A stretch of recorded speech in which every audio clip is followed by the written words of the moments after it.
你身邊係咪總會有幾個人開會之前、食飯之後、加班嗰陣攞支煙出嚟？其實呢一個唔係個別現象，我國而家有3.12億煙民，差唔多每4個成年人之中就有1個食煙，其中男性煙民佔咗大多數，吸煙率係女性嘅6倍，86%嘅人每日至少食1盒煙，只有唔夠2%嘅人能夠控制喺10支以內。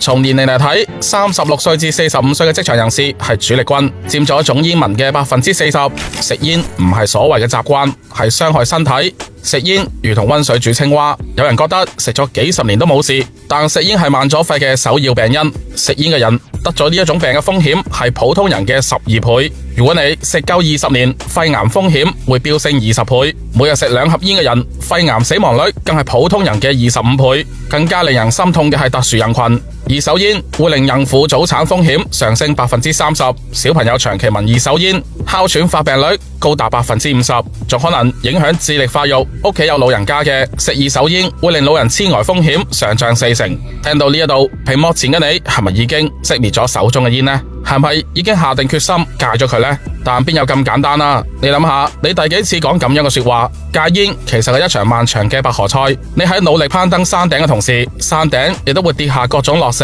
迫使你放棄。過去1年嘗試戒煙嘅人有24%，但係成功率不足10%。通常嚟講，戒煙前3日，你可能會經歷煩躁嘅情緒、失眠嘅痛苦，想食煙嘅感覺會達到頂峰。72%嘅人都會喺呢一步輸咗，所以我特別理解嗰一啲想咬牙堅持又揾唔到支撐嘅無力感。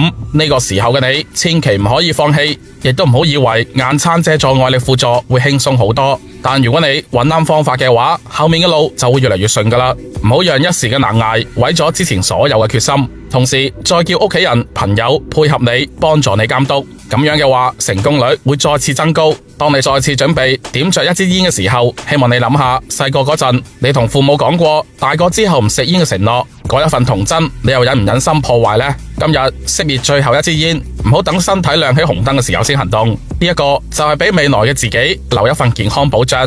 唔知大家又點睇？歡迎留言俾我。本期節目講到呢一度，我哋下期再見啦。